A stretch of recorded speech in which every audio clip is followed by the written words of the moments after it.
Hello everyone! We're in a different spot today, which means different kind of a video.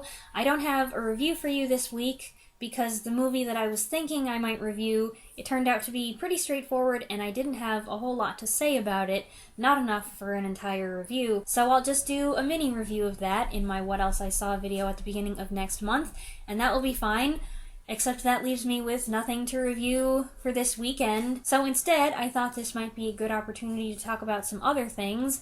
This is probably going to be a little disjointed, but it's all random stuff that I thought, oh, they might like to see that, oh, they might like to see this.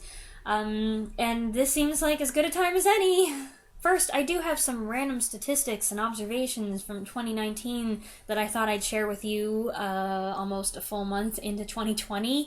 About halfway through the year, I guess it was, YouTube rolled out their new Creator Studio beta thing, which they'd been trying to get me to fool around with for a while, but then they made it mandatory, and they still have the Creator Studio Classic available if you insist on using it, but they really wanted me to use this. I tried not to be such a curmudgeon, and I did start using it a little, and the things that I don't like about it, I still don't like, but there are some features that are useful. One thing that has been pretty useful is that when you go on the main Creator Studio beta thingy, it's got a name, I can't remember what it is. There's this section that tells you the most watched videos in the last 48 hours, and it lists three, and it tells you, or at least when it's working properly, it tells you how many views that is. The top spot is usually occupied by whatever video I most recently posted, at least for the first few days after its release, because people are still watching it. Then it kind of settles down and other videos might surpass it. Anyway, the point of all this is to say that I noticed that there were 3 videos, maybe 4 if you want to include an honorable mention, that kept getting the most views, that consistently were in this top 3. And the videos that have been doing so well, I am so pleased about. These videos that are performing the best most consistently are my review of the Invaders TV series, my video about The Third Man, 10 Reasons Why I Love The Third Man, my review of the 2004 version of Le Silence de la Mer, The Silence of the Sea, and the 4th one, the honorable mention, is my review of the Creature from the Black Lagoon trilogy, which popped into that top 48 hours list in the fall because it was Halloween time. I couldn't be happier that especially the Invaders and the Third Man and the Creature from the Black Lagoon have done so well because I loved making those videos. The Third Man, one of my favorite movies, Creature from the Black Lagoon, one of my favorite movies, and The Invaders was something that was like a new discovery to me, and I really enjoyed watching it, and I wanted to make this video to help promote it. This old show from the 60s that people don't really talk about much anymore. And I have been so thrilled with the response that it's gotten. I've gotten so many wonderful comments from people who were like, hey, I remember watching that show, and here are my thoughts on it, and I had this memorabilia, and I've gotten similar comments on the Third Man video. I have the best audience. The commenters are just amazing. You people are so thoughtful. You come up with these, like, deep, introspective responses, and you have knowledge about things that far surpasses my knowledge about these subjects. But it has been really exciting in the last year and a half, 2 years, to see my comments growing. For at least the first year, this channel was pretty quiet, and I don't even know how to handle it sometimes now. It is almost overwhelming, but in a good way. So I was looking at my Weiselberry video spreadsheet, and it looks like I posted 65 videos last year. At first I thought, oh, that's a lot. That's way more than I was thinking. But it does kind of make sense because I post once a week, and I try to post twice a week, but it usually doesn't happen. So it balances out. Then I broke it down a little bit by review series, and I definitely made more videos for Godzilla than for any of my other series. I made 16 Godzilla-related videos, and I did only 6 for Jane Eyre, and then for Poor Hitchcock, I only did 2 reviews. I reviewed Sabotage, and I reviewed Vertigo. I also slowed down on the number of book reviews that I do. I do the occasional group book review, but for solo book reviews, I only did 2. I have felt like people don't want to see the book reviews so much. They're here more for the movie reviews. So I'll do those more often than the book reviews. Maybe I'm wrong. I don't know. How many people want me to do more solo book reviews? Let me know in the comments. Last year I watched 123 movies, which sounds like a lot. Of those 123 movies, at least 21 had something to do with World War II, and 31 were made in this century. I don't have goals for the number of movies that I want to watch. I just know that there are movies that I intend to watch that I always end up pushing off, and then there's another year and I say, botheration, I still haven't watched fill in the blank. I did read 48 books last year, which is pretty good. Didn't make my goal, which was 50. My goal's been 50 every year for the last few years, and usually I make it. I didn't make it this time. That's alright. I don't mind that much. I read 13 books that were nonfiction, which isn't too bad. We'll try to do a little better this year. I read 10 books that were murder mysteries or detective novels. I think there'll be many more this year. I don't know, I'm in an upswing for liking mystery books right now in my life. Now, I do want to give you a quick update on how my Kindle Unlimited 3-month trial is going, but before I do that, while I have the sun shining in here, I want to show you something else. Ta-da! Is that cool or what? So this is a Godzilla blanket that I got, and if you can see, which I'm not sure that you can, it's a quilt that has the poster art for not all, but most of the Godzilla movies. And it is awesome. I'm going to try my best to give you a good look, but I make no promises because this is tricky. But as you can see, it has really good quality reproductions of different art, and it doesn't have a poster for every single movie, but like I said, it has a fairly good representation. It has a lot of favorites. It has American... Which way am I going? It has American films as well as Japanese films, and it's got a lot of my favorites on it, and it's just such good quality. I opened it up and I couldn't believe it. And here is the bottom row. Now the only weird thing is that we've got a picture from Kong Skull Island right here. That doesn't really fit. But it's okay, it's a great picture, so I'll take it. And then it's got the art from 2 of the movies in the anime trilogy, and then the King of the Monsters design.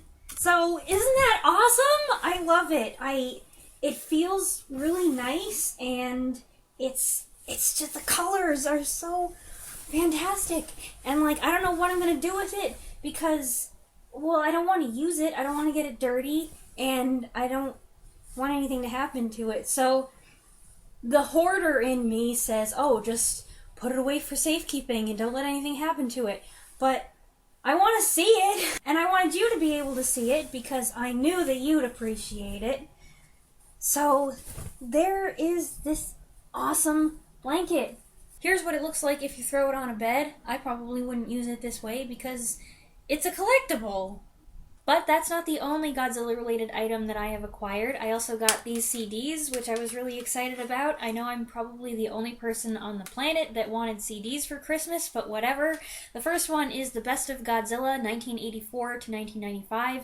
It is a compilation of music from the Godzilla films of that period. There is another CD that has music from 1954 to 1975, and I would love to listen to that as well, but I really wanted this one because the music from The Return of Godzilla and from Godzilla vs. Destoroyah is just some of my favorite. I love those tracks. But the rest of the CD is also very good. I am especially surprised at how much I enjoy the music from Godzilla vs. Biollante. I don't remember the music that well from when I watched it last year sometime, and I feel like I missed something because it's got some really gorgeous music. The whole CD is great. There are some tracks that I feel like, oh, okay, but this isn't a review of the CD, so I'm going to move on. The other CD is the Godzilla King of the Monsters soundtrack. It is actually a 2-disc set. I had this on my wish list, and I thought it was just going to be 1 disc, but no, it's 2, which is even better. I raved about this music when I did my first impressions video, the day that the movie came out, and I will rave about it again when I do my proper review of the movie in a couple weeks. But the best way to hear the music is to listen to the soundtrack on its own, and I have done that a lot, and I've been a little bit obsessed with it, and I could say so much, but I don't think I'll do that right now. If you want me to do a full review of this, or both of them together, whatever, I'd love to talk about the Godzilla music. I think that would be fun. I don't know how to do it without getting into trouble on the copyright side of things, because it's really hard to talk about music without playing any music. And then I also got this strange little book, which is called 500 Godzilla Facts by James Egan. It is broken up into sections, and each section has a couple dozen facts about each movie in the series. I use the term facts because that's what the book calls them, but they're not all exactly factual. There are some things in here that are just opinions or cheeky comments, and they're pretty funny. And some of the funniest comments are related to some of the wonkier films in the franchise. Like, for Godzilla vs. Megalon, he says, "In France, the title translates into Godzilla 80. I have no idea what that number references. Did France think this was the 80th Godzilla film?" And following that, he says, "In Spain, the title translates into Gorgo and Superman in Tokyo. It goes without saying that Superman isn't in this film. I'll imagine the Spanish viewers were pretty disappointed when watching this movie." There are a lot of facts in here that I already know, having read a little bit about each movie before I reviewed it, but there are also plenty of things that I didn't know, so this is pretty entertaining. That's all the Godzilla stuff that I have to show you, but I do have some new books as well, because it isn't Christmas at our house without new books under the tree, so I thought I'd just quickly show you what those are. Oh dear, they're a little bit dusty. So I got As I Knew Him, My Dad, Rod Serling, by his daughter Anne Serling. I've heard really good things about this book, and I've wanted to read it for a long time, so I'm excited to have that. I got this book called Come Back For Me by Sharon Hart Green, which is a work of historical fiction. I believe it is post-World War II, and I imagine it's kind of in the vein of All the Light We Cannot See, where there's two characters who eventually come together at a certain point. And the third book is this one, Unequal Affections by Laura S. Ormiston. This is a Pride and Prejudice retelling, and normally I would stay far away. I read really positive reviews of this book. A lot of the reviewers said that this was much better than the vast majority of Pride and Prejudice retellings on the market, and I sure hope so, because there was one that somebody gave me once, and it was absolute garbage. I have high hopes for this one, though, and it has a very intriguing premise, so I'm looking forward to reading it. Now, speaking of books, I said that I was going to talk about the Kindle Unlimited 3-month trial that I'm on, so here is the update. I am currently, I guess, halfway, or maybe a little more than halfway into the 3 months, and wow, I really feel like I wasted the first month. It came at a bad time. December is not a good time for me for reading. There's just too much going on. So it's a little unfortunate. I think I read maybe 1 or 2 books in December on the trial. But once January came and I realized I had wasted so much time, I really kicked it into high gear, and I have read 6 or 7 books so far this year, and I am just flying through them. The thing is, I haven't been totally impressed with the quality of the writing in the books that I'm getting. That doesn't go for all of them. They're not all equal.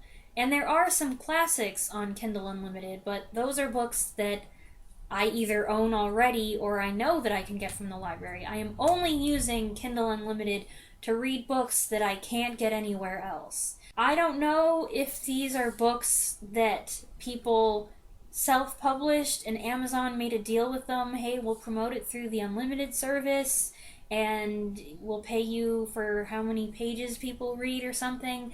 I really don't know everything about how the unlimited service works. I just know what I've read, and what I've read, some of it has been, some of it is little things, like issues that I think a good proofreader would pick up on.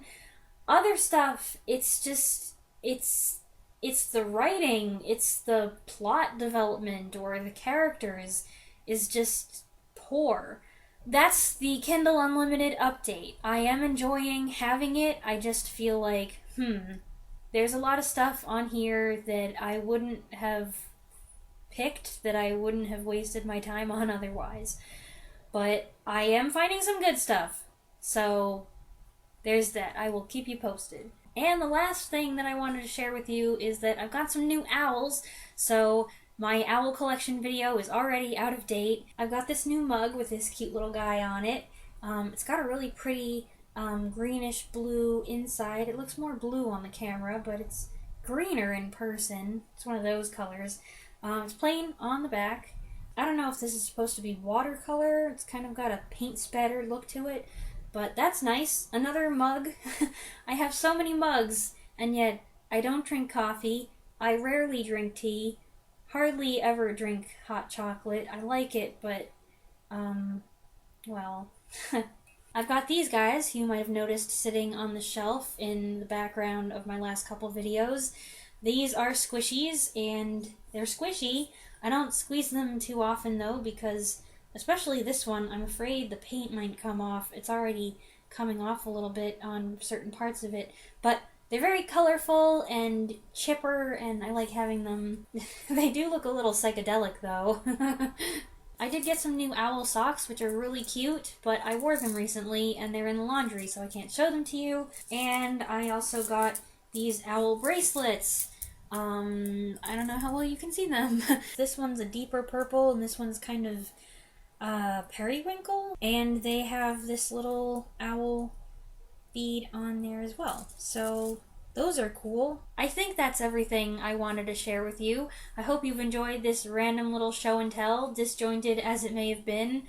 I did it in a couple settings, which is why the lighting kept changing. I will be back next week with a review of something, and I will see you then. Thanks for watching.